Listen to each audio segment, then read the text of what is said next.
नमस्कार, news point लेकर हाजिर हूं मैं राजीव। दोस्तों, 28 फरवरी को ईरान पर हमला बोलने और अली खामनेई की हत्या के बाद वहां अपनी मर्जी का शासक नियुक्त करने और उसके साथ ही ईरानी तेल भंडारों पर कब्जे के जो ख्वाब अमेरिकी राष्ट्रपति डोनाल्ड ट्रंप ने देखे होंगे वो अब पूरी तरह बिखरे हुए नजर आ रहे हैं। हालत ऐसी हो गई है कि 25 दिन बीतने के बाद इस जंग को छेड़ने वाला अमेरिका पीछे हटता हुआ नजर आ रहा है।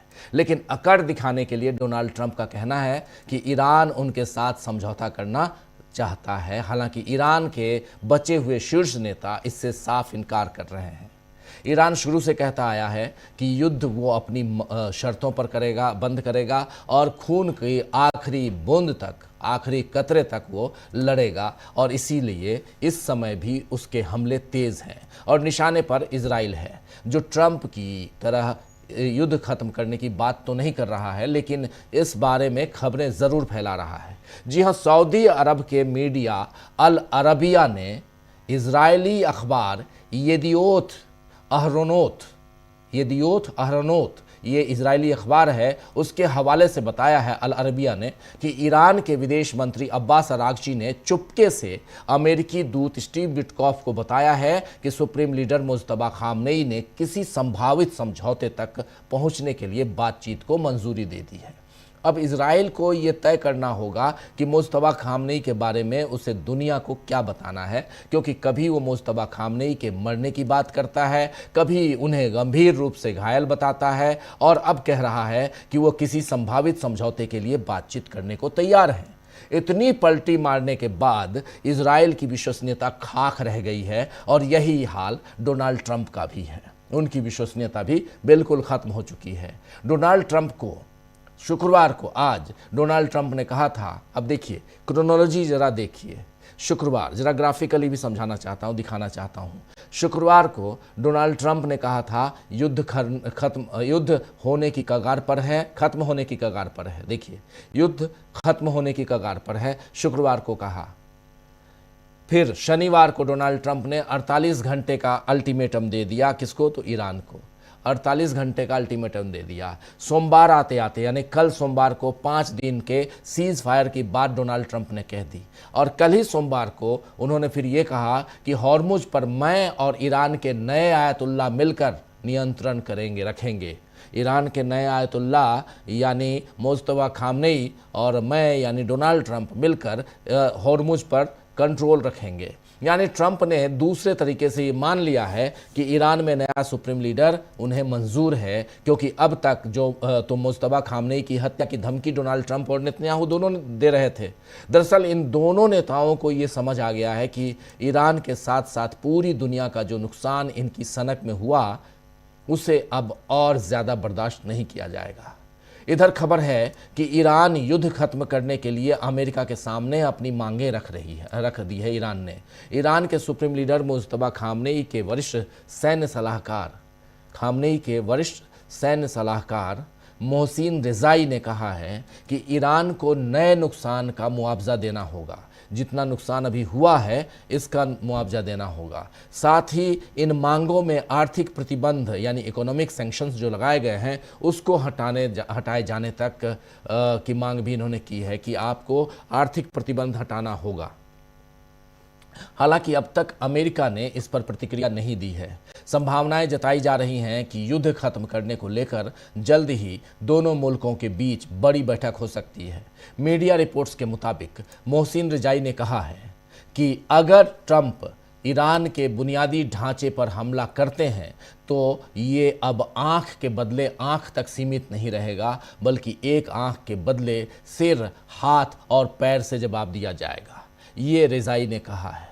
अमेरिका लंगड़ा हो जाएगा, ये कहना है। एक अन्य रिपोर्ट के अनुसार रिजाई ने युद्ध खत्म करने के लिए मांगे भी रख दी हैं। उन्होंने कहा है कि युद्ध तब तक जारी रहेगा जब तक हमें अपने सभी नुकसानों का मुआवजा नहीं मिल जाता है, सभी आर्थिक प्रतिबंध यानी इकोनॉमिक सैंक्शंस नहीं हटा दिए जाते हैं और हमें अंतर्राष्ट्रीय कानूनी गारंटी नहीं मिल जाती कि वाशिंगटन हमारे मामलों में हस्तक्षेप यानी दखल नहीं करेगा। रिजाई ने यह भी दावा किया है कि युद्ध एक सप्ताह पहले ही खत्म हो चुका था और अमेरिका सीज फायर के लिए तैयार था। रिजाई के मुताबिक इजरायली प्रधानमंत्री बेंजामिन नेतन्याहू ने ही लड़ाई जारी रखने के लिए दबाव अमेरिका पर बनाया था। उन्होंने कहा कि अमेरिका रुकने के लिए तैयार था, लेकिन नेतन्याहू ने जारी रखने पर जोर दिया। उन्होंने आगे कहा है कि वाशिंगटन को संघर्ष के शुरुआती चरण के बाद ही ये एहसास हो गया था कि जीत का कोई रास्ता नहीं है, यानी ईरान से हम जीत नहीं सकते। तो सवाल यह है दोस्तों कि क्या अमेरिका बैकफुट पर चला गया है? दरअसल इकोनॉमी के लिहाज से ये लड़ाई अमेरिका को पहले ही महंगी पड़ रही है। इस युद्ध में ईरान अब तक 3000 से ज़्यादा ड्रोन दाग चुका है। शाहेद ड्रोन की कीमत करीब $20,000 बताई जाती है, शाहेद ड्रोन की कीमत, जबकि इन्हें गिराने के लिए अमेरिका की जो मिसाइलें इस्तेमाल हो रही हैं उनकी कीमत $10 लाख से भी ज़्यादा है।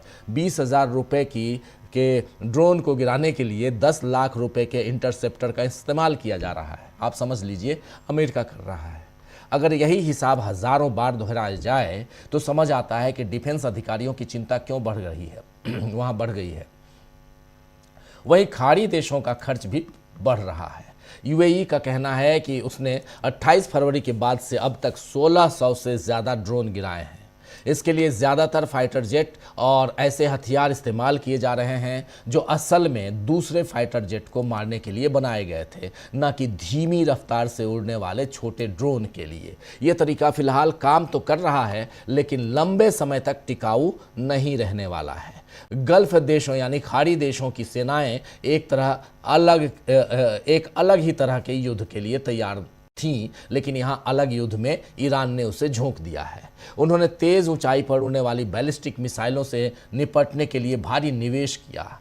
हजारों करोड़ रुपए यहां खर्च किए उनकी डॉलर्स में, लेकिन हज़ारों की संख्या में आने वाले छोटे, धीमे और नीचे उड़ने वाले ड्रोन के खतरे से वो सही तरीके से वाकिफ़ नहीं थे और इसलिए ये ड्रोन रडार की सीमा से नीचे से निकल जाते हैं। रडार ऊपर लगाया कि ऊपर की जो चीज़ें हैं उसको ये लोग पकड़ लेंगे, लेकिन ये नीचे की सीमा से आते हैं, नीचे नीचे ड्रोन आते हैं, क्योंकि ये सिस्टम को इस तरह के खतरे के लिए अपडेट नहीं किया गया था। और यहाँ पूरा का पूरा उनका जो यूएई गल्फ कंट्रीज में जो यूएई है, बहरीन है, कुवैत है, कतर है, इराक है, सऊदी अरब है, इन सब पे जिस ढंग से ड्रोन भेज कर ईरान ने हमला बोला है, ये बहुत ही महंगा पड़ रहा है गल्फ कंट्रीज़ को। तो ईरान ने अमेरिका और उसके साथियों को जवाब देने की तैयारी कब से कर रखी थी, ये पता अब चल रहा है। लेकिन मोसाद और सीआईए जो दुनिया की सबसे खतरनाक जासूसी एजेंसियां मानी जाती हैं, उनका आकलन कितना कमज़ोर रहा और कैसे ट्रंप और नेतन्याहू को मिल गई है मात, कैसे ईरान ने अमेरिका को लंगड़ा करने की धमकी दे दी है, आज इन सब पे हम चर्चा करेंगे दोस्तों। ईरान ने कैसे दे दिया है अमेरिका और इजराइल को ज़ोरदार झटका और कैसे ट्रंप और नेतन्याहू को मिल गई है मात। ये तस्वीरें देखिए, ये तस्वीरें डराती हैं, भयावह तस्वीरें हैं। ये तस्वीरें डराती हैं हमको और आपको नहीं, ये तस्वीरें नेतन्याहू को और डोनाल्ड ट्रंप को डराती हैं। और इसके साथ साथ आज ताबड़तोड़ सुबह से ईरान ने इजराइल पर ताबड़तोड़ हमले किए, तेल अवीव पर हमला किया, उत्तरी इजराइल पे हमला किया और इनफैक्ट वहाँ की संसद के पास भी उसने ईरान ने मिसाइल दाग दी। संसद के पास, इजरायली संसद के पास, ये सब डरा रही हैं और ये भयावह तस्वीरें इजराइल से आ रही हैं। बहुत सारी तस्वीरें हैं इजराइल से और फोटोग्राफ्स हैं, जिसको देखेंगे आप तो आप खुद सोचेंगे, क्योंकि कल की तस्वीरें आपने देखी थी जब कैसे डिमोना पे हमला किया था, डिमोना न्यूक्लियर जो प्लांट है उस पे हमला किया था ईरान ने। तो ईरान ने कह दिया है कि आप हमारे ऊपर हमला करेंगे तो हम आपके ऊपर हमला करेंगे ही, आपको छोड़ेंगे नहीं। और अब तो देख लीजिए आपने रिजाई ने क्या कहा। रिजाई ने साफ साफ कह दिया है कि आँख के बदले आँख नहीं, बल्कि आँख के बदले सिर, हाथ, पैर सब तोड़ेंगे, सब फोड़ेंगे। यानी यहाँ आखिरी कतरा खून का जो कहा जा रहा है ईरान की तरफ से, वैसी पूरी तैयारी है। लेकिन इन तैयारियों के बीच अमेरिका कहाँ है, इजराइल कहाँ है और इस जंग में आखिर हो क्या रहा है। एक बात और जोड़ दूं, आज नरेंद्र मोदी हमारे देश के प्रधानमंत्री, उन्होंने अभी तक के अपने इतिहास में और वो भी प्रधानमंत्रित्व काल में, जब से वो प्रधानमंत्री बने हैं सबसे छोटा भाषण दिया है। मात्र 19 मिनट का भाषण, 19 मिनट का भाषण, और वो भी राज्यसभा में। आप तस्वीर देखिए, ये लोकसभा की तस्वीर है। आज राज्यसभा में भी भाषण दिया, कल लोकसभा में 25 मिनट का भाषण और आज राज्यसभा में 19 मिनट का भाषण। और इन्होंने खतरे को भांप लिया है। इन्होंने बता दिया है कि आने वाला समय कष्टदायक रहने वाला है, क्योंकि गल्फ कंट्रीज़ में ईरान के साथ जो लड़ाई चल रही है उसको लेकर। नरेंद्र मोदी, इसके बाद नरेंद्र मोदी की और डोनाल्ड ट्रंप की बात भी हुई है, टेलीफोनिक बातचीत, जिसकी जानकारी भारत में अमेरिका के राजदूत ने दी है। तो ये दो डेवलपमेंट महत्वपूर्ण जो अपने देश से है। नरेंद्र मोदी खतरे को भांप रहे हैं, बता रहे हैं। कल शाम को 5 बजे सर्वदलीय बैठक बुलाई गई है इसी मसले पे। अब नरेंद्र मोदी कह रहे हैं, अब हमने, आप लोगों ने पिछले कुछ दिनों में नहीं देखा होगा कि कोई प्रेस कॉन्फ्रेंस पेट्रोलियम मिनिस्ट्री से हुई हो।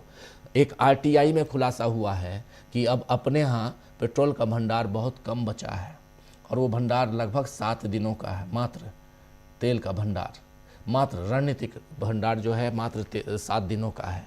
तो ये खतरा है हम अपने देश पे। लेकिन ये मैं अफवाह नहीं फैला रहा हूँ, न ही अपनी विदेश नीति के साथ कोई छेड़छाड़ कर रहा हूँ, इतनी हमारी हिम्मत नहीं।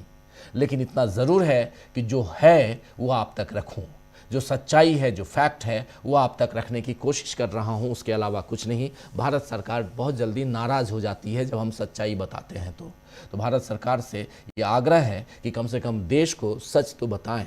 लेकिन चलते हैं हम ईरान, और ईरान चलें, इन तस्वीरों को देखें। उससे पहले हमारे तमाम साथियों को स्क्रीन पर ले आइए जो हमारे साथी हमारे साथ जुड़े हुए हैं। देखिए, हमारे साथ 5 वरिष्ठ साथी जुड़े हुए हैं।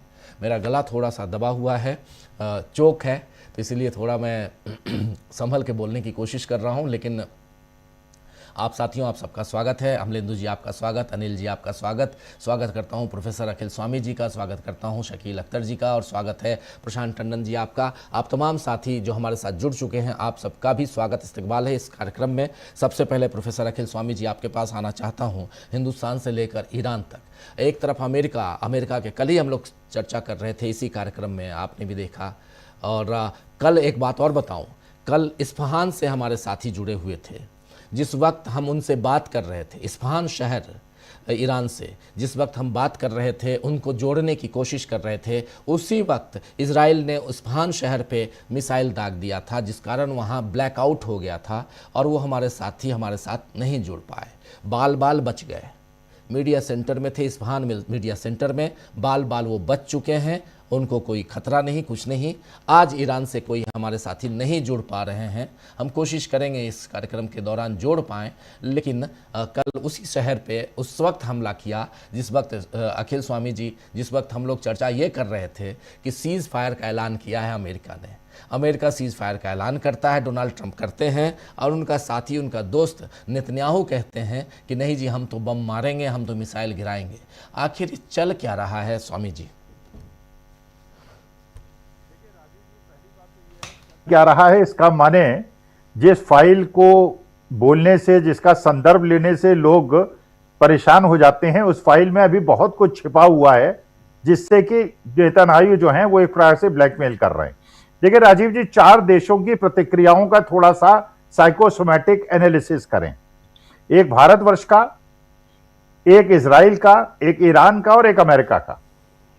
भाई राजीव जी, मैंने तो ये सुना था अभी तक डिस्ट्रिक्ट एडमिनिस्ट्रेशन की तरफ से और बड़े बड़े अधिकारियों की तरफ से कि भारत के अंदर अफवाहें न फैलाएं, हर तरह की कोई समस्या नहीं है और पूरी तरह से गैस और तेल का भंडार है, कहीं कोई समस्या नहीं और ना आने वाली है।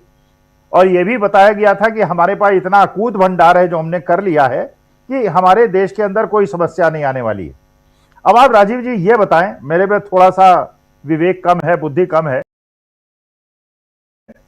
जो माननीय मोदी जी आज राज्यसभा के अंदर बोल रहे थे और जब उन्होंने ये संदर्भ लिया, ये बिल्कुल कोविड लाइक सिचुएशन है and we have to be prepared for it, तो क्या डिस्ट्रिक्ट एडमिनिस्ट्रेशन जो कह रहा है कहीं कोई समस्या नहीं है, और हमारे जो वीडियो ये यूट्यूबर जा जाके सड़क पे देख रहे हैं कि एलपीजी की लाइन लगी हुई है, होटल ढाबे बंद हैं, 10 रुपए की चाय 30 रुपए की हो गई है, तो क्या मोदी जी कृपा करके ये बताएं कि जो आप बोल रहे हैं वो सच है या जो आपका एडमिनिस्ट्रेशन बोल रहा है वो सच है? अब बात करते हैं इजराइल की। आपके नीचे जो बातें चल रही हैं, जिसमें नेतन्याहू ये कह रहे हैं कि ईरान के पास इतनी दूर मारक सैटेलाइट्स हैं जो यूरोप तक पहुंच सकती हैं। मतलब वो यूरोप को प्रोवोक कर रहा है, वो यूरोप को प्रोवोक करने की कोशिश कर रहा है कि देखिए ईरान आप पे आक्रमण कर देगा अगर आपने आक्रमण करने से पहले इसको खत्म नहीं कर दिया। दूसरी बात वो ये कह रहा है कि ईरान जो है वो ब्लैकमेल कर रहा है विश्व को। अब आप ये बताइए, इजराइल के अगर नेतन्याहू साहब से आपकी बात हो, ये बताइए ब्लैकमेल किसने किया? ये युद्ध की स्थिति में विश्व को किसने डाला और पूरे विश्व के अंदर इस प्रकार की बदहवासी क्यों पैदा हुई? जब माननीय मोदी जी 48 घंटे पहले गए थे और हमारे माननीय मोदी जी ने वहां पे कहा था we will stand with Israel and we will keep standing with Israel, माने आगे भी हम उनके साथ खड़े रहेंगे। तो हमारे देश के माननीय प्रधानमंत्री को धोखा क्यों किया दिया गया? और जब शांति वार्ता चल रही थी तो उस समय आपने अटैक क्यों किया? ये इजराइल का प्रश्न है। अमेरिका में देखिए आप, डोनाल्ड ट्रंप अपने एक अधिकारी को दोषी बता रहे हैं जी भाई। अगर या तो यह स्थिति है कि डोनाल्ड ट्रंप उनके अधिकारियों के बीच में समन्वय खत्म हो गया है। भाई कोई भी अधिकारी दोषी तो तब होगा ना जब प्रेसिडेंट से बिना राय लिए उसने युद्ध छेड़ दिया होगा, बिना सीनेट की परमिशन लिए हुए, बिना लोगों को अपने साथ जोड़े हुए। अगर किसी अधिकारी पे आप दोष बना रहे हैं और इसको स्केपगोट बना रहे हैं, इसका मतलब यह है कि आपको मानसिक रूप से यह बात समझ में आ गई है कि मामला अब गड़बड़ हो चुका है। और इसीलिए आपने 5 दिन का टाइम लिया है कि 5 दिन के अंदर अपने अस्त्र शस्त्रों को व्यवस्थित करेंगे। और इधर युद्ध विराम की बात कर रहे हैं कि आक्रमण नहीं करेंगे, उधर आप ईरान आक्रमण कर रहे हैं जी। अब चौथे देश की बात करते हैं, ईरान में। ईरान में क्या आपको कोई बदहासी दिख रही है? उनके स्टेटमेंट बिल्कुल साफ है। जैसे कहते हैं ना कि 20-21 साल के उम्र में लड़के लड़कियों में वन साइडेड अफेयर हो जाता है, दोनों तरफ से नहीं होता, वन साइडेड अफेयर होता है। तो वही कह रहा है ईरान कि भैया हमें वन साइडेड मैसेजेस आ रहे हैं, हमारी तरफ से कोई रिस्पॉन्स नहीं है, और अगर हमारी एक आंख फोड़ी गई तो हाथ पैर सब तोड़ देंगे। देखिए वास्तविकता यह है। और एक और चीज मैं राजीव जी समझता हूं, क्योंकि जिस सब्जेक्ट को मैंने 20-25 साल पढ़ाया, जो सबसे प्रिय है मेरा, डोनाल्ड ट्रंप इस युद्ध में आपदा का अवसर ढूंढ रहे हैं, लाखों करोड़ों रुपए कमा रहे हैं। कैसे कमा रहे हैं? नुकसान देश का हो रहा है, नुकसान जो है गल्फ कंट्रीज का हो रहा है, नुकसान इजराइल का हो रहा है, ईरान का हो रहा है। डोनाल्ड ट्रंप कैसे पैसे कमा रहे हैं? आप देख रहे हैं एक दिन शेयर मार्केट 3% गिरता है और अगले दिन शेयर मार्केट 3% बढ़ जाता है। आपको याद होगा जब 2024 के रिजल्ट्स आए थे, उसके पहले हमारे माननीय गृह मंत्री जी ने एक स्टेटमेंट दिया था, शेयर खरीद लो पैसे बन जाएंगे, जबकि उनका अधिकार नहीं था, वो सेबी अप्रूव्ड ब्रोकर ही ऐसी बात कर सकता है। और उसके बाद शेयर मार्केट 7% बढ़ा था और जब रिजल्ट आ गए थे तो 7% गिर गया था। ये जो गिरना और बढ़ना है शेयर मार्केट का, इसमें तेजड़िए और मंदड़िए लाखों करोड़ों रुपए कमाते हैं, जिसके लिए डोनाल्ड ट्रंप साहब बहुत ज्यादा अभ्यस्त हैं, उनको पैसे से मतलब है। तो ये बिल्कुल सही बात है। ईरान को अगर इस प्रकार का जो ट्रैप है, जो इजराइल बिछा रहा है ट्रैप, अगर इस ट्रैप में पड़ के उन्होंने किसी प्रकार का कोई समझौता किया, जब तक सुप्रीम कोर्ट ऑफ अमेरिका के अंदर डोनाल्ड ट्रंप ये एफिडेविट न दे दें कि हमारी तरफ से ईरान पे और पूरे विश्व के अंदर किसी प्रकार की अवस्था हम पैदा नहीं करेंगे, कहीं कोई आक्रमण नहीं करेंगे, कोई अतिक्रमण नहीं करेंगे, किसी के राष्ट्रपति को उठा के नहीं लाएंगे और किसी के देश के अंदर भी उनके अंदरूनी मामले में हस्तक्षेप नहीं करेंगे, तब तक विश्व शांति होनी चाहिए, युद्ध रुकना चाहिए। लेकिन इसका, क्योंकि ईरान एक प्रकार से डिफेंसिव उसमें रहा, उसने सफर किया है, उनके अयतुल्ला की शहादत हुई है, उनके जनरल्स की शहादत हुई है, उन्हें धोखा दिया गया है, इसलिए जो भी समझौता हो वो ईरान की टर्म्स पे होना चाहिए। जी जी, बिल्कुल बिल्कुल आप सही कह रहे हैं कि जो भी ईरान के, और यहाँ ईरान के लीडर जो हैं वो कह रहे हैं, रजाई खासकर कह रहे हैं, जो मुस्तफा खामनेई के सलाहकार हैं, वो कह रहे हैं कि हम इस युद्ध को ऑलरेडी सप्ताह भर पहले जीत चुके हैं। ये बहुत बड़ी बात है। जरा प्रशांत जी आपके पास आता हूँ, फिर शकील जी, अनिल जी आप सबके पास आता हूँ। प्रशांत जी, इस बयान के मायने क्या हैं, और डोनाल्ड ट्रंप के कहने के बाद भी इजराइल ने हमला क्यों किया, और कह रहा है इजराइल कि हम अभी हमला जारी रखेंगे, आखिर चल क्या रहा है? और इसी कारण आज ताबड़तोड़ हमले किए। अब तो ये आयरन डोम वाली कोई बात ही नहीं रह गई। ईरान ने जिस चतुराई के साथ इस युद्ध में युद्ध को लड़ा है, इस चतुराई को समझने की ज़रूरत है, इस पर रिसर्च करने की ज़रूरत है, पीएचडी करने की ज़रूरत है। क्योंकि ये देखिए कि कैसे वो ड्रोन नीचे लेके जा रहा है, कैसे यहाँ पे ऊपर जा रहे हैं, ये सारी चीज़ें यहाँ दिखाई देती हैं। आज राजीव जी, इजराइल के ऊपर तेल अवीव में नए हमले हुए ईरान की तरफ से, और दो बातें कहता हूँ, फिर आपके सवाल पे आता हूँ। एक तो देखिए, अमेरिका जो है वो 20th सेंचुरी के वॉर मशीनरी के साथ 21st सेंचुरी का युद्ध लड़ रहा है। अब आप देखिए कि इस युद्ध में 20th सेंचुरी के क्या थे, फाइटर प्लेन्स, टैंक, आर्टिलरी और जहाजी बेड़े, वॉरशिप कैरियर, तो उन सब का इस्तेमाल कहीं नहीं हो रहा। ईरान जो है वो बड़ा स्मार्ट युद्ध लड़ रहा है। वो नीचे उड़ने वाले ड्रोन से लड़ रहा है युद्ध कि जिसको रडार में नहीं होता।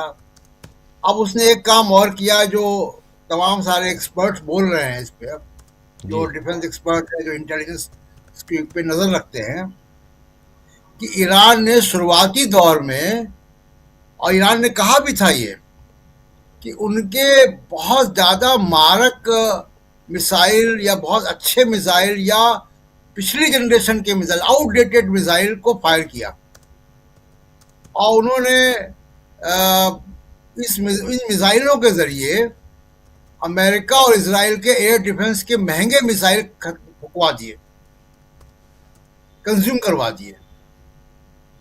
अब वो और एयर डिफेंस को भी उसने भेज दिया, तो अब वो लगातार वो मिसाइल के हमले लगातार करने में सक्षम है, और उसकी मिसाइल दिगो गार्सिया तक जा रही है। वो एक सिंबॉलिक है कि हमारे पास इतनी दूर तक मारने की मिसाइल भी है। लेकिन ईरान का जो युद्ध है वो स्मार्ट युद्ध है, एक बात। दूसरी बात कि प्रधानमंत्री नरेंद्र मोदी की बात आपने की जी, वो किस हैसियत से, कहाँ को हार्मोज की जो संधि को खुलवाने के लिए वो किससे बात करेंगे?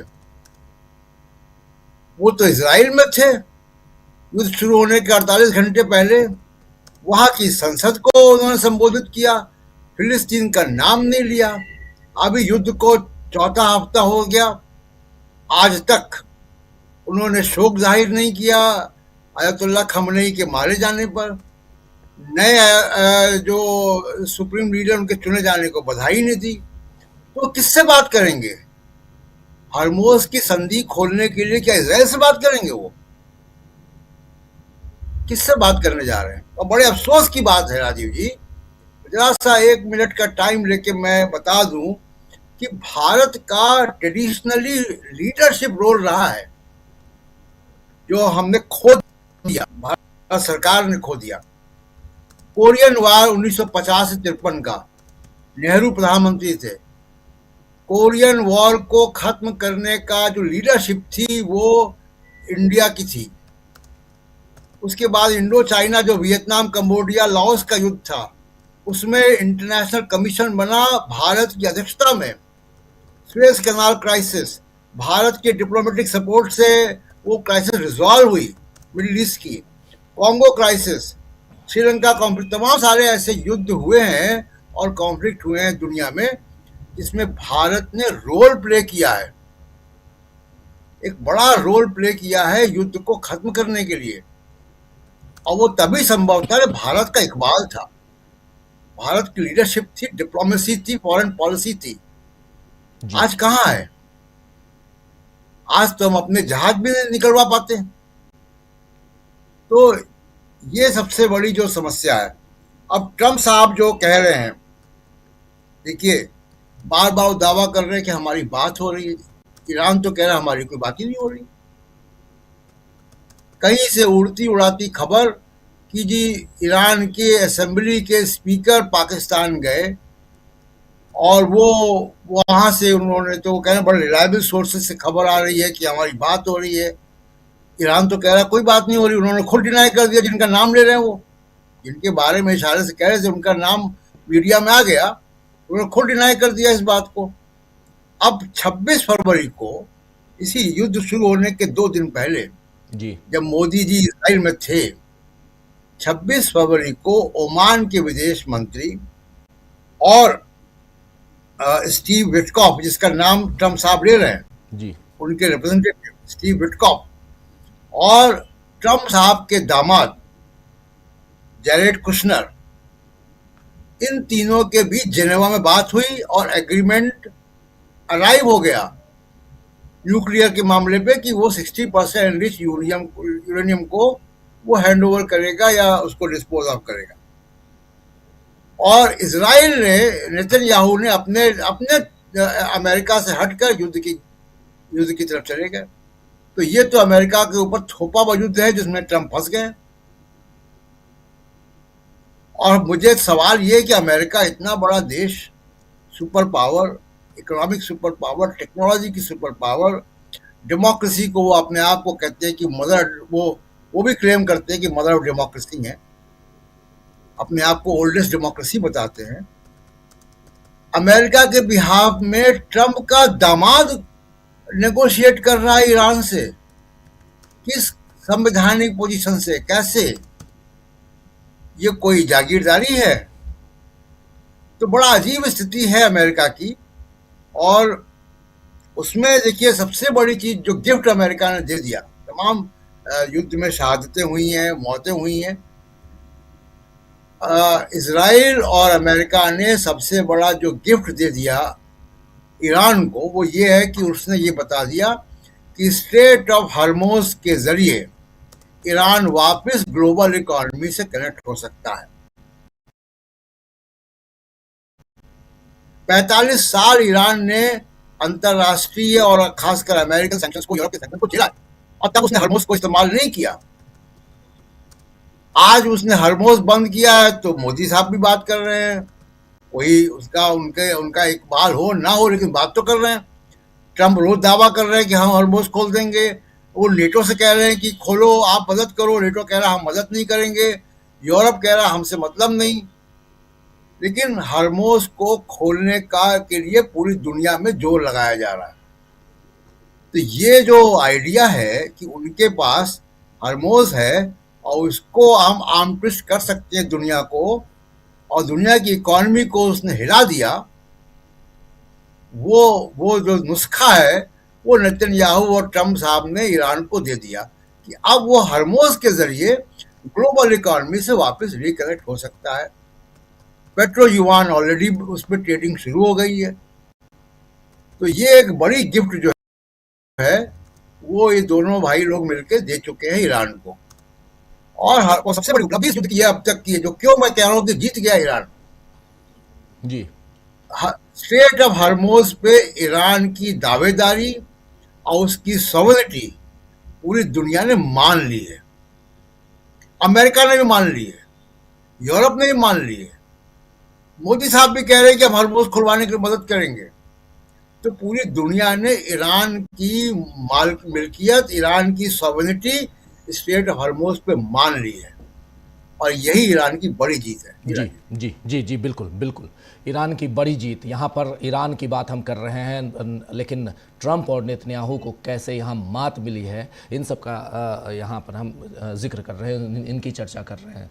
ईरान, शकील जी, इधर भी संसद में अपने देश में जो कुछ चल रहा है उस पर तो हम लोग चर्चा कर ही रहे हैं, लेकिन आपको क्या लगता है आखिर डोनाल्ड ट्रंप की बात नेतन्याहू क्यों नहीं मान रहे हैं, क्या कारण है? नेतन्याहू अगर डोनाल्ड ट्रंप की बात मान लेंगे तो नेतन्याहू खत्म हो जाएंगे। नेतन्याहू का जो प्राण है, जो उनकी जान है, वो युद्ध में ही है। जिस दिन युद्ध खत्म होगा इजराइल में रिजीम चेंज हो जाएगी। जिस रिजीम चेंज की बात ये लोग ईरान में कर रहे थे, ईरान में तो अब ये तय हो गया, 25 दिन हो गए कि वहां रिजीम चेंज नहीं होगी जी। डोनाल्ड ट्रंप उसी से बात कर रहे हैं जिसको ईरान ने चुना है। कह रहे हैं नए जो आयतुल्ला है उनसे मिलके मैं काम करूंगा। लेकिन अमेरिका और इजराइल दोनों की रिजीम, दोनों का राजनीतिक नेतृत्व आज वहां की जनता के, वहां के लोगों के निशाने पर आ गया है। इसलिए डोनाल्ड ट्रंप तो अभी कुछ समय के लिए बच सकते हैं, लेकिन नेतन्याहू जो है उनके लिए सबसे बड़ी मुसीबत है। क्यों? क्योंकि जो ईरान के मिसाइलें हैं, जो ड्रोन हैं, वो अमेरिका तक तो नहीं जा रहे, न वो मार रहा है अमेरिका पे, लेकिन इजराइल पे तो जा रहे हैं। वो इजराइल को तो मार रहा है वो। और अमेरिका अगर समझौता कर लेता है, अमेरिका अगर अपने को युद्ध से अलग हटा लेता है, तो ईरान इजराइल पे तो हमला करेगा। जब तक कि इजराइल अपने हथियार नहीं डाल देगा, इजराइल उसकी सारी शर्तें नहीं मान लेगा। ईरान का असली झगड़ा जो है वो इजराइल से है। क्योंकि आप याद करिए कि गजा में जब वो नरसंहार कर रहा था, उस वक्त दुनिया में कोई नहीं बोल रहा था। उस वक्त अकेला बोलने वाला देश जो था वो ईरान था। ईरान ही लड़ा था। जो 12 रोजा जंग हुई थी इससे पहले, वो गजा की वजह से ही हुई थी, फिलिस्तीन की वजह से ही हुई थी। ईरान ने ये आवाज उठाई थी कि इस नरसंहार को, बच्चों की मौतों को हम बर्दाश्त नहीं करेंगे। इसलिए जो है इजराइल पे तो संकट बहुत बड़ा है, और संकट जो है वो हमारे प्रधानमंत्री पर ही बहुत बड़ा है। मिलके आए हैं उससे।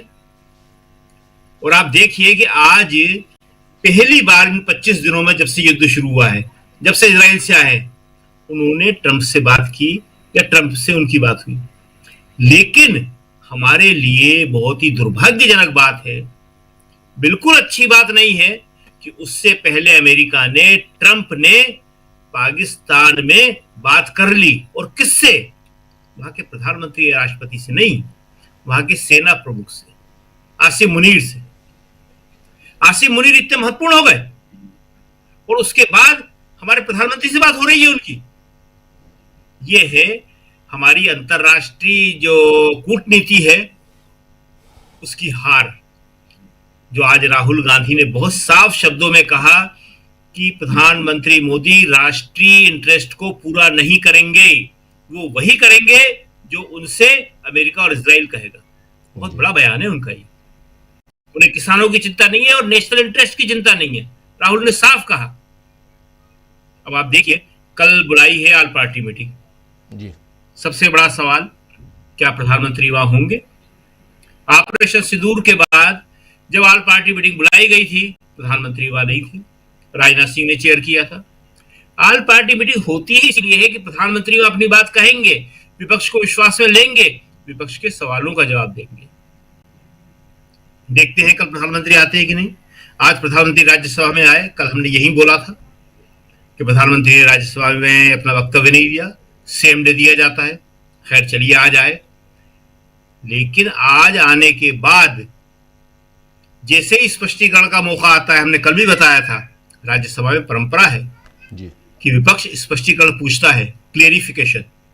जैसे ही प्रमोद तिवारी सबसे पहले खड़े हुए, उसका जयराम रमेश खड़े हुए, चेयर ने उनको मना किया, सभापति ने, राधाकृष्णन ने, और प्रधानमंत्री जी उठ के चल दिए। इससे पहले क्या होता था, अगर चेयर मना भी करती थी, पहले तो 2 सवाल होते ही होते थे जी। प्रधानमंत्री या किसी भी मंत्री का स्पष्टीकरण राज्यसभा में होगा, वक्तव्य होगा सुमोटो, उसपे विपक्ष को 2 सवाल मिलते ही मिलते थे, स्पष्टीकरण मिलते ही मिलते थे। लेकिन अगर तीसरा भी कोई होता है, विपक्ष बहुत बड़ा होता है, बहुत सारी पार्टियां होती है। ये बताइए शकील जी, ये बताइए कि मोदी जी के दोनों दिनों के भाषण को आपने सुना, वो भी मिडिल ईस्ट के और इस जंग के ऊपर है, क्या कुछ निकल के आ रहा है यहाँ पे? वो कहना क्या चाहते हैं, देश को पैगाम क्या देना चाहते हैं दोनों दिनों के भाषण में? हालांकि दोनों रिपीट टेलीकास्ट था आज का, फिर भी देश को डराना चाहते हैं। कोरोना जैसा हाल हो जाएगा, लोग अपना अपना ख्याल रखें। देश के अंदर एक भय का वातावरण बन गया है। लोगों ने जो काम नहीं होना चाहिए था वो फिर शुरू हो गया है। लोग सामान इकट्ठा करने लगे हैं, लॉकडाउन लग जाएगा, वर्क टू होम हो जाएगा, पेट्रोल की स्थिति बहुत खराब हो रही है, डीजल की स्थिति खराब हो रही है, ऑफिस जाना बंद हो जाएगा, क्या होगा? प्रधानमंत्री ने कोई ऑप्शन नहीं दिया, कोई रास्ता नहीं बताया, कोई दिलासा, हिम्मत नहीं दी, और राज्यों से कहा कि तुम करो। राज्य कैसे करेंगे? तुमने जो है, जो मनरेगा थी वो बंद कर दी। गरीब के पास पैसा नहीं है, राज्यों से सहायता मांग रहे, विपक्ष से सहायता मांग रहे। वो विपक्ष को विश्वास में लिए बिना विपक्ष से सहायता कैसे हो सकती है? होता ये था कि प्रधानमंत्री अपने वक्तव्य से पहले विपक्ष से बात कर लेते। विपक्ष तो तैयार है। ऑपरेशन सिंदूर में जितना साथ विपक्ष ने दिया था वो तो अकल्पनीय है। हम पुराने उदाहरण देना नहीं चाहते, मगर चाहे बांग्लादेश का युद्ध हो, चाहे 1965 का युद्ध हो, इस तरह विपक्ष ने कभी साथ नहीं दिया। सारा का सारा इतिहास है जी। शिमला समझौते के ऊपर कितना बोला था इन्होंने उसके खिलाफ। तो इसलिए जो है प्रधानमंत्री ने जो बोला है 2 दिन में, उससे कोई संतुष्ट नहीं है जी। राज्यसभा में आज जब वो बोल रहे थे तो सत्ता पक्ष की तरफ से भी कोई ज्यादा उनका समर्थन नहीं मिल रहा था। जो मेजे थपथपा के समर्थन किया जाता है अपने प्रधानमंत्री का, वो नहीं था। इसका मतलब कि प्रधानमंत्री के पास बोलने के लिए कुछ था नहीं। आज प्रधानमंत्री कल से भी ज्यादा कमजोर दिखे, थके हुए दिखे। उन्होंने विपक्ष की मांग मान ली, लेकिन सबसे बड़ी मांग जो विपक्ष की नहीं मानी गई है वो अभी ये है कि दोनों सदनों में पश्चिम एशिया के युद्ध पे चर्चा कराई जाए, वहीं सारी बात निकल के सामने आएगी। और दूसरी बात कि पाकिस्तान को जिस तरह से शे मिल रही है वो हमारे लिए बुरी बात है। विपक्ष इस बात से सबसे ज्यादा नाराज है। प्रियंका गांधी ने कहा भी है कि पाकिस्तान तो हमारे सामने कुछ भी नहीं था, दुनिया का नेतृत्व हम करते थे, सबसे ज्यादा देश हमारे साथ जुड़े हुए थे गुट निरपेक्ष आंदोलन में नेहरू के साथ। और आज स्थिति यह है कि 25 दिन बाद पहली बार ट्रंप से हमारी बात हो रही है, जबकि पाकिस्तान से पहले बात हो गई और पहले भी उनके आर्मी चीफ से बात हुई, जो हमारे लिए बहुत ही खराब स्थिति है। आज अगर बात करना थी तो हमारे आर्मी चीफ की बात ट्रंप साहब से करवाना थी। जी साहब। जी आसिम मुनीर पाकिस्तान के, और उनसे उधर डोनाल्ड ट्रंप की बात होती है और हमारे देश के प्रधानमंत्री से बात होती है। चलिए अनिल सिन्हा जी, आपके पास आना चाहता हूं। इस जंग को आप, एक तरफ डोनाल्ड ट्रंप 5 दिन के सीज़ फायर की बात करते हैं, बाज़ार में भूचाल आ जाता है, डाउ जोन्स से लेके तमाम जितनी भी शेयर मार्केट से जितने भी वो उछल जाते हैं। अपने यहाँ भी आज 1400 पॉइंट लगभग उछल के बंद हुआ है मार्केट, और सोमवार को इसकी घोषणा होती है। फ्राइडे तक के लिए एक मियाद दी जाती है कि 5 दिन का, यानी फ्राइडे जब तक ये शेयर बाज़ार खुला रहेगा तब तक का। और इन सब के बीच नेतन्याहू दनादन उधर बम्बार्डिंग करते हैं, मिसाइलें दागते हैं ईरान के ऊपर। आखिर चल क्या रहा है? क्या जो बातें डोनाल्ड ट्रंप कह रहे हैं वही सच माना जाए, या अंदर खाने और भी बहुत कुछ चल रहा है? अनिल जी। उसको तो कुछ ज्यादा डिकोड करने के लिए है नहीं, इसीलिए कि उसने नहीं कहा था कि सीज फायर वर्ड का इस्तेमाल नहीं हुआ है, या डी एस्केलेशन वर्ड का भी इस्तेमाल नहीं किया। उन्होंने इस्तेमाल किया क्या कि जो उन्होंने अटैक करने के लिए जो पावर प्लांट्स और उनके ये इंस्टॉलेशन पे जो अटैक का था उसको पॉज किया, उसने रोका और कहा कि हमारी बातचीत अच्छी चल रही है और वो जो है कि हम जल्दी से कुछ नतीजे पर निकल पहुंच जाएंगे। तो उन्होंने ये नहीं कहा कि सीज फायर हुआ। अब ये हमें सीज फायर वर्ड का इस्तेमाल नहीं किया है, लेकिन 5 दिन तक हमारी तरफ से, मैंने युद्ध विभाग को कह दिया है 5 दिन तक कोई भी हमला नहीं होगा। इन्होंने कोई भी हमला नहीं। उसने कहा कि जो इंस्टॉलेशन है, ये क्या कहते हैं, ये वाले इंस्टॉलेशन है पावर प्लांट्स और इसके बारे में जो इंस्टॉल करना था अटैक, उसके लिए हमने अपने आर्मी अपने को कह दिया है। मतलब ये नहीं है कि हमला इधर से रुक जाएगा पूरी तरह, ऐसा नहीं आश्वासन दिया। और वो तो आश्वासन दिया भी नहीं। नेतन्याहू ने तो कहा कि उनको लग रहा है कि डायलॉग से कुछ निकलने वाला है और हमारे टर्म्स पे, जो हमारे फायदे का होगा उस टर्म्स पे जो है कुछ बातचीत बन जाएगी, इस तरह का है। ट्रंप को ऐसा लगता है। उसने नेतन्याहू ने अपने स्टेटमेंट में ये नहीं कहा कि वो दोनों मिल करके कोई ऐसा कर रहे हैं। तो दोनों मिक्स सिग्नल्स दे रहे थे। सिर्फ जो धमकी उन्होंने दी थी अटैक की पावर प्लांट्स पे और उनके ये पे लाइफ लाइन एक तरह से समझिए, उसको उन्होंने रखा होल्ड पे। और ईरान को सिर्फ मतलब उस होल्ड पे रखा और उसके लिए टाइम दिया, इसीलिए कि वो संभव दिख नहीं रहा था। अगर वो करते तो जब उसने कहा कि जो उनका जो पानी का जो साफ करने वाला प्लांट है वो उड़ा दूंगा और पूरा मैं तहस कर दूंगा, उसके बाद ये पॉसिबल नहीं था, क्योंकि गल्फ कंट्रीज उनका पॉसिबल, मतलब ये जो ईरान ने जो दिखाया है अपना पावर, देखिए क्या है। हम लोग जो सारा डिबेट करते हैं उसमें कहीं न कहीं जो वेस्टर्न प्रोपेगेंडा है उसका असर रहता है। जैसे ईरान या इस्लामिक कंट्रीज के बारे में हमको लगता है वो तो ISIS वाला है, वो तो टेररिस्ट पैदा करने वाला है, उनका कोई गवर्नेंस का मॉडल नहीं है, नॉनसेंस सब क्रिएट हो गया, उनके टॉप लीडर को मार दिया, उनके सारे कमांडर्स को, बड़े कमांडर्स को मार दिया, उसके बाद भी वो टिका हुआ है और युद्ध लड़ रहा है। इसका मतलब ये है कि मोस्ट गवर्न और बहुत ही स्ट्रेटेजिकली स्ट्रॉन्ग कंट्री है और साइंटिफिक टेम्पर का है। उसको मालूम था कि रेडार को कैसे नीचे गिराया जाता है। वो कोई रशिया से ये इंपोर्ट करके नहीं लाया ये आइडिया, उन्होंने अपने नॉलेज से इसको ये लड़ाई लड़ रहे हो। तो इसका मतलब ये है कि जो हमारे ये दिमाग में था वो है नहीं। ईरान एक जबरदस्त ऑर्गेनाइज्ड नेशन, प्राइड वाला नेशन और स्ट्रेटेजिकली मिलिट्रीली फाइट देने वाला नेशन के रूप में उभरा है। ये बात एक्सेप्ट करने में अभी भी प्रॉब्लम लोगों को लग रहा है।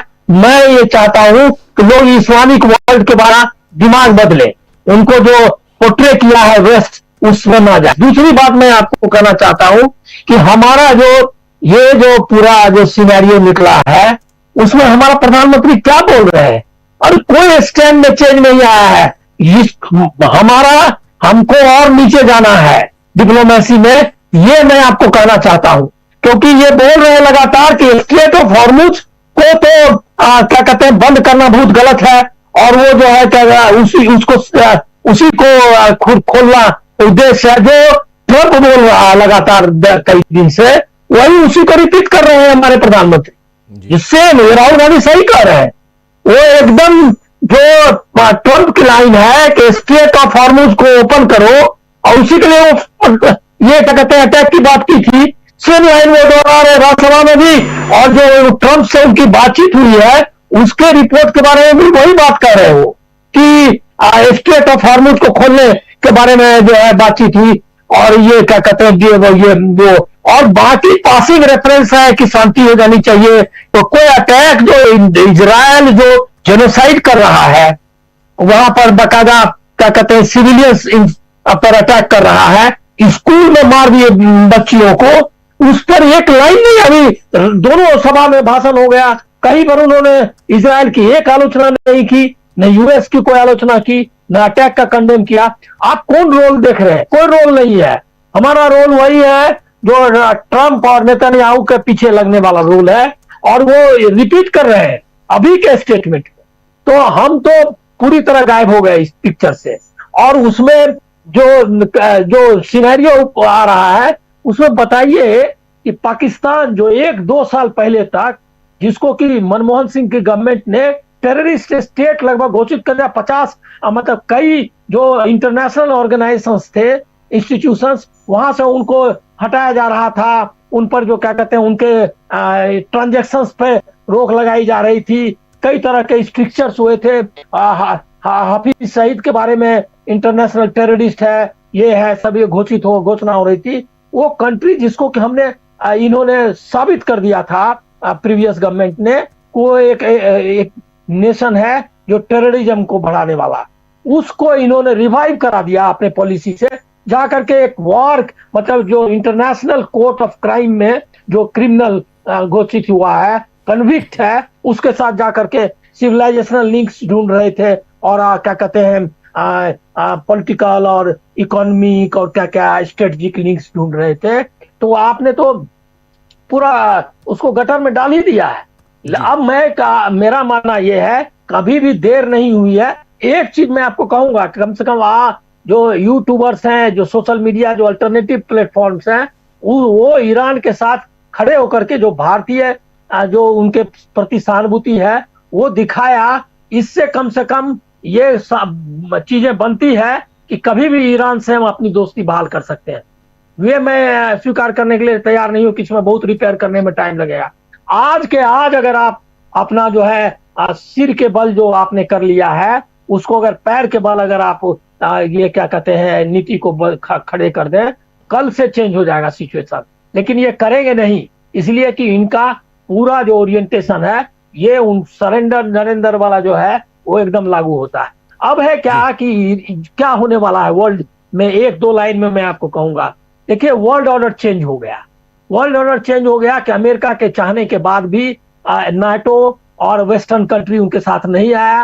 हॉर्मुज खोलने के लिए कई तरह का ऑफर दिए उन्होंने कि आप खुद ही खोल लो, हम जो है तो क्या कहते हैं नहीं तो हमारे साथ आओ, कोई नहीं आया। उसके बाद अभी उन्होंने ये किया, उसमें भी नहीं आया। वर्ल्ड ऑर्डर तो पूरी तरह बदल चुका है। वो गल्फ कंट्रीज के आप स्टेटमेंट्स देखिए, कतर आज बोल रहा था कि ये जो है तो क्या कहते हैं हमको अपने जो डिफेंस ये है स्ट्रेटजीज है उसमें बदल करना पड़ेगा। तो अब वो उसके दोनों मीनिंग है कि वो अमेरिका से डीलिंग करना चाहते हैं या किस तरह का चाहते हैं वो नहीं। ये और अभी प्रशांत जी ने सही कहा कि जो पूरा आपका पुराना तरीका था लड़ने का वो सब खत्म हो गया।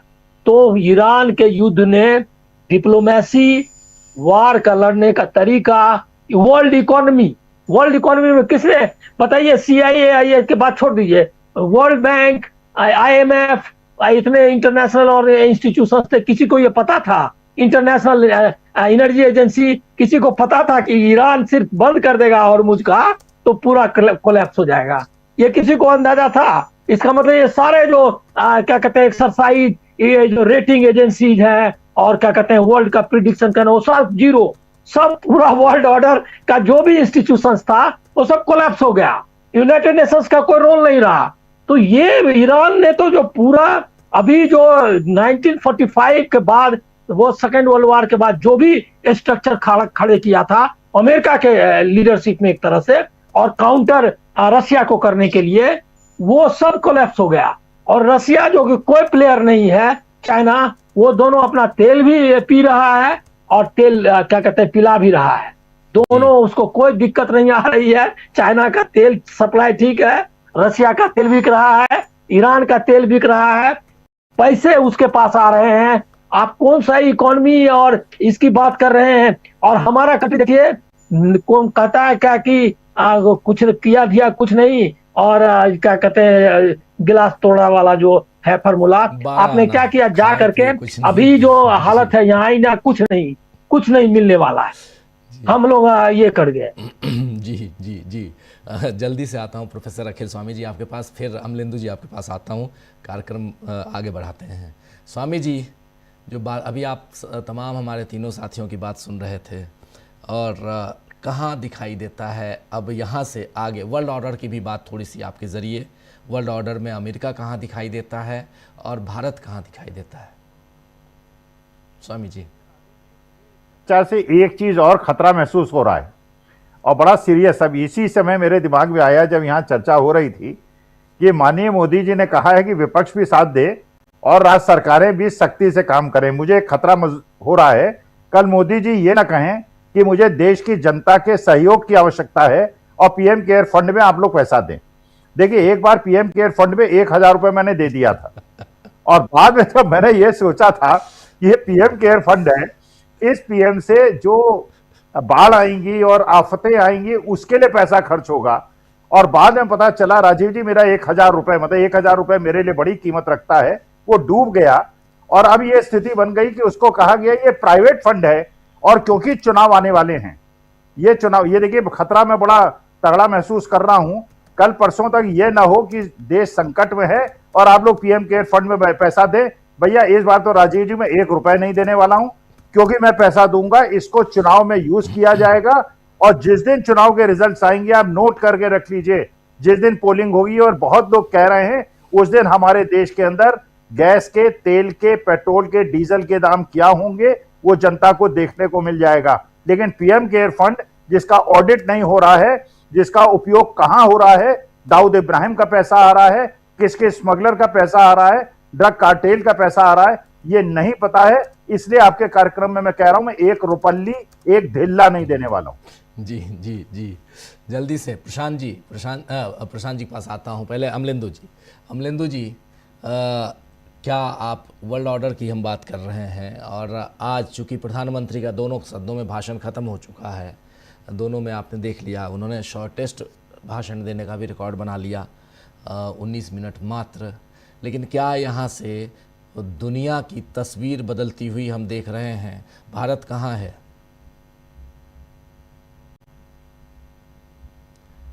अनम्यूट कीजिए। जी मैं अनम्यूट हूँ। जी जी जी, ठीक। आ रही आवाज मेरी? आ रही जी।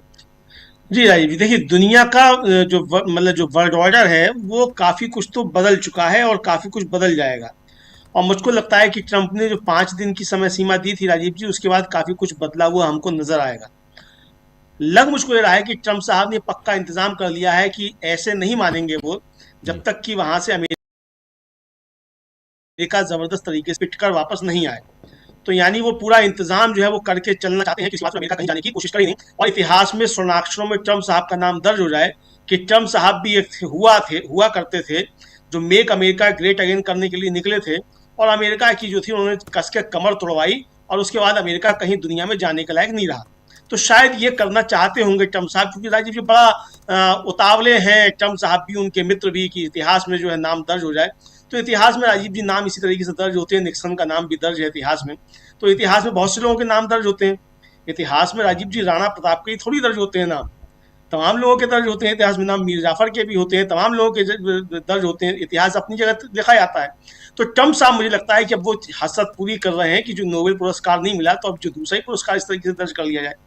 लेकिन राजीव जी इसके दुष्परिणाम आने वाले समय में होंगे, और इसके आने वाले समय जो दुष्परिणाम होंगे भारत उनसे अछूता नहीं है। बड़ी अच्छी बात राजीव जी ये है कि हमारे प्रधानमंत्री नरेंद्र मोदी जो हैं वो अब समझ चुके हैं, लेकिन वो राजीव जी दिक्कत है ना कि अपनी गलतियों से तौबा तो की नहीं जा सकती, ये तो कहा नहीं जा सकता कि मैंने गलती कर दी। कल भी उन्होंने जो कहा लोकसभा में और आज भी उन्होंने राज्यसभा में कहा, ईमानदारी के साथ उन्होंने स्वीकार किया कि संकट बड़ा है और भारत इस संकट में फंसा हुआ है। अब इस संकट में भारत को फंसाया किसने, अगर ये बात की जाए? भाई मैंने तो नहीं कहा था इजराइल जाने के लिए राजीव जी, ना आपने कहा था, ना हमारे किसी पैनलिस्ट ने कहा था, ना देश की जनता ने कहा था कि इजराइल जाओ और वहां की संसद को संबोधित करो और वो फर्जी जो मेडल जो राहुल गांधी कहने की फर्जी मेडल है उसको गले में लटका कर चले आओ। ये हमने तो कहा नहीं था। तो आप गए हैं तो ये किसने फंसाया है? अब ये भी कहा कि मैंने वेस्ट एशिया के तमाम देशों के राष्ट्राध्यक्षों से बात की है। बहुत अच्छी बात है, आपने वेस्ट एशिया के राष्ट्राध्यक्षों से बातचीत की है। तो हॉर्मुज स्टेट को क्या सऊदी अरब खोल देगा? क्या हॉर्मुज स्टेट को कतर खोल देगा? क्या हॉर्मुज स्टेट को बहरीन खोल देगा, जिसके साथ आपने जो है ईरान के खिलाफ प्रस्ताव में आप उसके सह प्रस्तावक बने यूएन में? तो इनमें से कौन खोल देगा हॉर्मुज स्टेट को? ट्रम्प साहब तो कह चुके हैं भाई हमारा तो तेल वहां से आता नहीं, जिसका आता है वो खोले। तो ये देखना पड़ेगा। तो राजीव जी भारत कहाँ खड़ा है ये साफ तौर पर समझ में आ रहा है। जी। लेकिन इसके साथ साथ राजीव जी खतरे और भी ज्यादा हैं, और जो चुनाव की बात की जा रही है, जैसा स्वामी जी ने भी कहा कि चुनाव के बाद तेल के दाम बढ़ेंगे। देखिए एक तो आज मोदी जी ने बड़ा अच्छा काम किया, मोदी जी अपने मित्रों का हमेशा ख्याल रखते हैं, और आज मोदी जी ने अपने जो मित्र हैं उनको सबको कह दिया कि भाई जमाखोरी आप कर सकते हैं, क्योंकि बता दिया संकट बड़ा है। राजीव जी अगर संकट बड़ा है तो ये कहने की आवश्यकता है क्या थी कि संकट बड़ा है और जमाखोरों के ऊपर कार्रवाई करो, राज्य सरकारें भी इसमें सहयोग दें? इसकी आवश्यकता क्या थी कहने की? भाई आपने अगर ग्रुप ऑफ मिनिस्टर्स बनाया है तो वो अपना काम करें, और जहां जहां जमाखोरी कोई कर रहा है वहां जाके आपकी सरकार काम करे। ये ढोल पीटने के लिए तो नहीं होता है कि जमाखोरी हो सकती है और लोग अफवाह फैला सकते हैं। अफवाह फैलाएगा कौन? जो अफवाह फैलाने वाले हैं और जो जमाखोरी करने वाले हैं वो चंदा किसको देते हैं? स्वामी जी को छोड़कर राजीव जी, वो पीएम केयर फंड था उसमें किसने चंदा दिया? कौन लोग हैं वो? भाई अधिकांश जिन लोगों के नाम बड़े सब आए हैं जिन्होंने उसमें चंदा दिया है तो या इलेक्ट्रॉन बॉन्ड खरीदे हैं, सब वही लोग हैं जो जमाखोरी कर सकते हैं, दाम बढ़ा सकते हैं, इस तरह की सब चीजें कर सकते हैं। अच्छा राजीव जी अब ये बताइए कि पूंजीपति हमारे यहाँ का है, पैसा उसने यहाँ से कमाया है, सस्ता तेल उसने रूस से खरीदा है यहाँ से, उसकी वजह से सैंक्शन झेल रहे हैं भारत के लोग, और वो फैक्ट्री जाकर लगा रहा है अमेरिका में। भाई क्यों लगा रहा है अमेरिका में जाकर फैक्ट्री? यहाँ का पैसा लेकर, यहाँ से मुनाफा कमाकर, यहाँ के नागरिकों के ऊपर जुल्म ढाकर, पेट्रोल और डीजल की और गैस के दाम बढ़ गए, वो आम जनता भुगतेगी, और मोदी जी का दोस्त फैक्ट्री जाकर लगाएगा अमेरिका में। ये तो बहुत नाइंसाफी है। तो भारत कहाँ खड़ा है राजीव जी, समझ में आ सकता है। लेकिन मुझे लगा इसके बावजूद, चूंकि मोदी जी देश के प्रधानमंत्री भी हैं, मित्रों के अलावा उनके सामने देश की चिंता करना भी है, उनको समझ आ गया कि देश के सामने संकट है और मित्र धोखा दे सकते हैं। राजीव जी जब जागो तब सवेरा है। अगर समझ में आ रहा है कि मित्र धोखा दे सकते हैं और राष्ट्र की जिम्मेदारी मित्र तो लेंगे नहीं, क्योंकि जैसे मैंने कहा कि भाई मित्र मोदी जी का था, फैक्ट्री लगा रहा है जाके अमेरिका में, तो ये संकट उनके सामने है। तो ये बहुत सी चीजें राजीव जी मुझे लगता है कि प्रधानमंत्री समझ गए हैं कि दोस्त जो है वो दोस्त ना रहा, और बीच मझधार में दोस्त भी धोखा दे सकता है। लेकिन यहाँ चलते चलते राजीव जी एक आखिरी बात कह दूंगा। राहुल गांधी ने काफी समय पहले एक वीडियो जारी किया था, लगभग 8 मिनट का, वो हम लोगों के यहाँ पड़ा हुआ भी है, हमारे यूट्यूब चैनल पर भी। वो ड्रोन को दिखाया था राहुल गांधी ने, और कहा था कि भविष्य की लड़ाइयां इस ड्रोन से होंगी, और इस पर बहुत ध्यान दिया जाना चाहिए। राजीव जी, आज राहुल गांधी की, मुझे लगता है शायद वो 2 साल से ज्यादा हो गया इस बात को, या 3 साल के आसपास हो गया, वो वीडियो हमारे यहाँ है, जी और आज वो राहुल गांधी की बात सच होती हुई दिखाई पड़ रही है कि लड़ाई छोटे हथियारों ने, 1 लाख रुपए के ड्रोन ने $2 बिलियन का पैट्रियट और थार जो है वो तोड़ के रख दिया। ये सामने आ रहा है। मैं राजीव जी एक देख रहा था, एक यूट्यूबर जो है वो, आजकल यूट्यूबर बहुत गए हैं ईरान, और वहां से बहुत अच्छी अच्छी राजीव जी रिपोर्टिंग्स आ रही हैं। एक यूट्यूबर ने दिखाया, एक तो वहां गांधी के नाम पे मेट्रो स्टेशन है, गांधी के नाम पे मेट्रो स्टेशन भी है, और गांधी के नाम पे अस्पताल भी है तेहरान में, हाँ है ना जी, है ना, जिसपे हमला भी किया उसने। दूसरा जो एक यूट्यूबर ने दिखाया कि वो एक फैक्ट्री में गया जहां ड्रोन और मिसाइल बनते हैं, और उसने दिखाया कि ये जो ड्रोन और मिसाइल लगे हुए हैं ये अंडरग्राउंड फैक्ट्री है, लगभग 150 मीटर अंदर, और वहां उसने दिखाया किस तरीके से बन रहे हैं, और ये इनकी स्पेशल अपनी जो है वो ये है, और इन्होंने इसको जो है अपनी मिसाइलों से ही इसको मार के भी देखा है, अपनी मिसाइल ही तोड़ी है अपने ड्रोन से, कि अगर ये इनको इंटरसेप्ट किया जाएगा तो किस तरीके से किया जाएगा। तो यानी वो सब कुछ तैयारियां पहले से किए बैठे हैं। और एक रिपोर्ट ये आ रही थी कि उत्तर कोरिया के जो विशेषज्ञ हैं वो पिछले 10 सालों से ईरान में भूमिगत फैक्ट्रियां लगवा रहे थे जहां ये ड्रोन और मिसाइल बन रहे हैं राजीव जी। तो ये अमेरिका साहब का मोसाद कहां चला गया, जैसा कि नेतन्याहू कह रहे थे मोसाद ने गलत सूचना दी, तो क्या मोसाद और CIA भी फेल हो गए हैं? और जैसा कि आज ईरान के नेता ने कहा भी है कि हमारी इंटेलिजेंस जो है आपसे बहुत आगे है, आप कहीं छिप नहीं पाएंगे। तो राजीव जी लगता है कि वास्तव में ये ट्रंप का फेल्योर है, नेतन्याहू का फेल्योर है, जो समझी जाती थी एजेंसियां उनका भी फेल्योर है, सबका फेल्योर है। जी प्रशांत जी, ये फेल्योर की बात हो रही है, लेकिन वर्ल्ड ऑर्डर की बात हम कर रहे हैं। बात हम, क्या आपको लगता है, सवाल कई बार मैं पूछता हूँ, 25 दिन हो गए और एक तरफ डोनाल्ड ट्रंप बहुत बड़े व्यापारी हैं, आप जानते ही हैं, उनका अंदाज़ा जो है पूरा व्यापार का है, और ऐसे में डोनाल्ड ट्रंप का जो कल बयान था कि हॉर्मुज पर मैं यानी अमेरिका और ईरान मिलकर कंट्रोल रखेंगे, इसके क्या मायने निकाले जाए, जिसमें वहाँ के आयतुल्ला की बात कर रहे हैं। देखिए, ईरान बार बार डिनाई कर रहा है कि उसकी कोई बातचीत नहीं हो रही है जी, और एक स्पेकुलेटिव खबर है कि पाकिस्तान में के ज़रिए बात हो रही है, और पाकिस्तान में इस्लामाबाद में जो है वो घारी बाफ और दूसरे ऑफिशियल्स, जिसमें कि विटकॉफ भी हैं, जिनका मैं अभी जिक्र कर रहा था, कुशनर भी हैं, तो इनकी एक बैठक होने वाली है जिसमें संभावना ये है कि JD Vance भी शामिल होंगे। लेकिन ये स्पेकुलेटिव खबरें हैं और इसमें अभी कोई, जब तक ये हो ना जाए, जब तक, लेकिन पाकिस्तान का रोल इसमें उभर कर आ रहा है। देखिए, 2-3 बातें हैं। एक तो ये कि डिमोना, अरद, हाइफा और तेल अवीव बहुत बड़े नुकसान हुए हैं। वहाँ सेंसरशिप है, वहाँ तस्वीरें नहीं आ रही, लेकिन जो भी तस्वीरें आ रही हैं वहाँ त्राही त्राही है। बहुत बड़े नुकसान हुए हैं वहाँ पे, इमारतों के बहुत बड़े नुकसान रिहायशी इलाकों में हुए हैं, उनके सुविधाओं पे हुए हैं। एक तो ये बात है जो कि खबरें नहीं आ रही। दूसरी बात जो अनिल सिन्हा जी ने कहा, बहुत इंपॉर्टेंट बात है। देखिए, सेकेंड वर्ल्ड वॉर के बाद जो भी इंस्टीट्यूशंस बने, चाहे वो यूनाइटेड नेशंस है, चाहे वो जो ब्रेटन वुड्स इंस्टीट्यूशंस कहे जाते हैं, जैसे कि वर्ल्ड बैंक, IMF, ये तमाम इंस्टीट्यूशंस अब इररेलेवेंट हो गए हैं, और इस युद्ध के बाद एक नया वर्ल्ड ऑर्डर इमर्ज होता हुआ देखेंगे।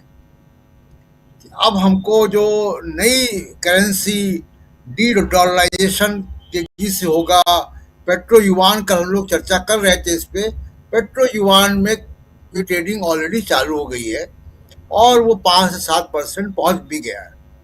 तो ये जो नया वर्ल्ड ऑर्डर है इसको हम बढ़ते हुए देखेंगे, और ईरान का जो युद्ध है, ये ईरान के खिलाफ युद्ध जो है, ये मील का पत्थर होगा आगे भविष्य के इतिहास में, कि यहां से नया वर्ल्ड ऑर्डर बनना चालू हुआ। तो ये सेकेंड वर्ल्ड वॉर के बाद जो बंदरबाट हुई थी वीटो पावर और ब्रिटेन वुड्स और वर्ल्ड बैंक और IMF, ये अब ये मॉडल जो है ये इररिलेवेंट हो गया और अमेरिका ने खुद इररिलेवेंट किया। जी अफसोस की बात यह है कि अमेरिका ने खुद इररिलेवेंट कर दिया इसको। तो हम देखते हैं कि जो भविष्य में, एक आखिरी बात मैं कहूंगा कि भविष्य में अगर कोई वर्ल्ड ऑर्डर या इंस्टीट्यूशन दिखाई दे रहा है उभरता हुआ कि जिसकी क्रेडिबिलिटी हो सकती है, वो ब्रिक्स है, जिसकी अध्यक्षता मौजूदा समय में भारत के पास है। जी ब्रिक्स जो है वो जगह लेगा यूनाइटेड नेशंस की। जी राजीव जी। जी जी, ये बहुत बड़ी बात आप कह रहे हैं। ब्रिक्स यूनाइटेड नेशन की जगह ले सकता है। शकील जी, लेकिन नरेंद्र मोदी जी ने जो कहा है कि आने वाला, क्या वो कह रहे हैं कि आप लोग, देश की जनता, आप अपना इंतज़ाम कर लीजिए, लेकिन कैसे? किया था। कोरोना का उदाहरण देने का मतलब है लोगों में डर को और ज्यादा बढ़ाना। कोरोना में सरकार ने क्या किया था? ना ऑक्सीजन सिलेंडर मुहैया कराए थे, जो वो क्या इंजेक्शन का नाम था, रेडिसिमर शायद, वो मिलता था। ना अस्पताल में बेड मिलते थे, कुछ भी नहीं मिलता था। हर चीज आदमी ने खुद मुहैया कराई और प्राइवेट अस्पतालों में लाखों लाखों के बिल दिए। शमशान घाट में इंसान जलाने की व्यवस्था करनी थी, लाशें पुल से नीचे फेंकी गई। कोरोना का नाम लेके आप डरा रहे हैं और यहां तक कहा गया कि जो मर रहा है वो सीधा मोक्ष को प्राप्त करेगा। सरकार की जो जिम्मेदारी है उससे दोनों दिन प्रधानमंत्री बचते हुए नजर आए, लोकसभा में भी और उसके बाद राज्यसभा में भी। 24 घंटे बाद लगता था कि राज्यसभा में बोलने खड़े हुए हैं तो शायद कुछ नया बोलेंगे, देश में हिम्मत पैदा करेंगे कि कोई चिंता की बात नहीं है, हम हैं, सब ठीक कर देंगे।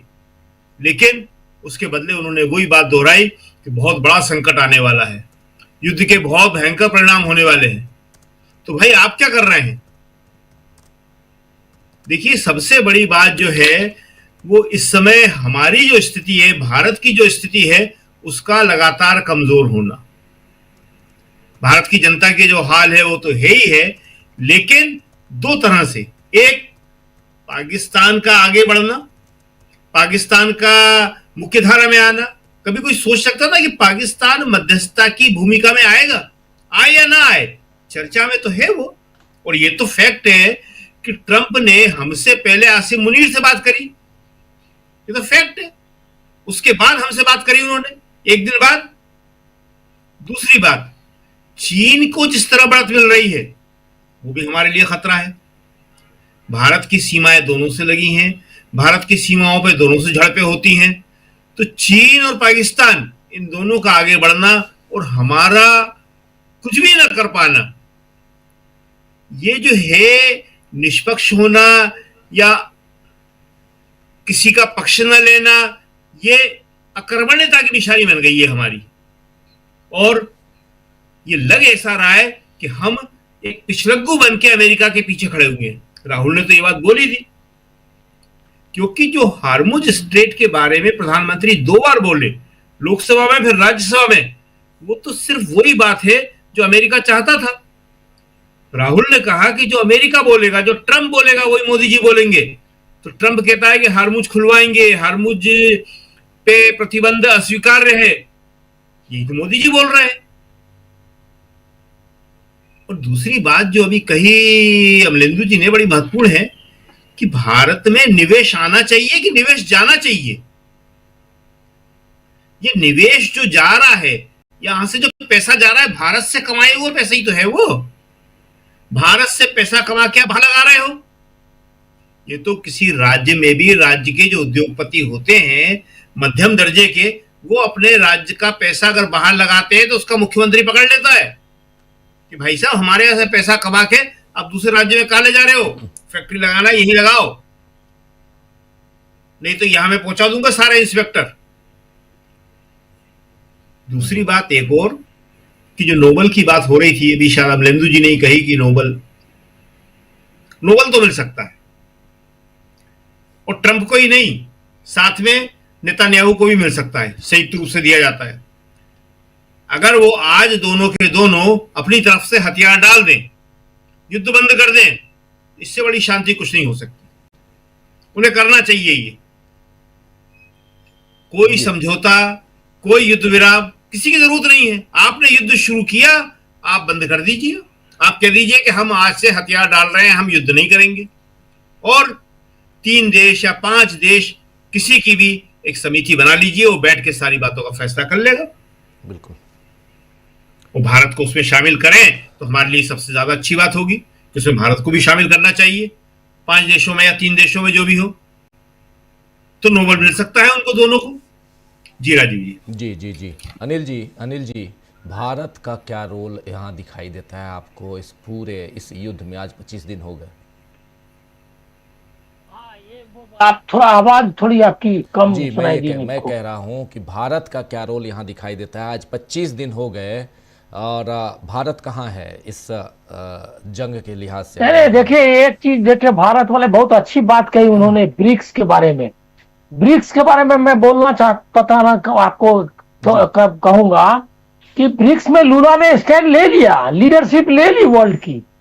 लूला ने जो है उसने कहा कि ये नहीं चलेगा, ये अमेरिकी की दादागिरी, और ईरान पर अटैक को, इजराइल का और अमेरिका का अटैक को कंडेम किया और कहा कि चलने नहीं देंगे, हम चलने नहीं देंगे। वो ब्राजील ने, जो ब्रिक्स में ब्राजील एक तरह से बहुत इंपॉर्टेंट प्लेयर था, लेकिन इंडिया लीडरशिप में रोल में था। उस लीडरशिप रोल खत्म हो गई इंडिया, क्योंकि वो रोल इसलिए खत्म हो गई क्योंकि वो ऑलरेडी ले चुका। अब अगर मान लिया ब्रिक्स की बैठक अगर ये नहीं बुलाते हैं तो वो कोशिश करेगा कि ब्रिक्स के नेशंस की बैठक हो, और लूला जो है लीडरशिप ले चुका, वो ऑलरेडी मोदी, मतलब आपको तो परसेप्शन वॉर में भी जाना है ना, वो लीडरशिप ले चुका। पूरा जो लैटिन अमेरिका है, पूरा अफ्रीका और पूरा वेस्ट एशिया, सब में ये चल गया कि ब्राजील ने अमेरिका का पुरजोर विरोध किया, जबकि वो उनसे ज्यादा उसको डरना चाहिए क्योंकि वो बगल में है और कभी भी उसको अटैक कर सकते हैं।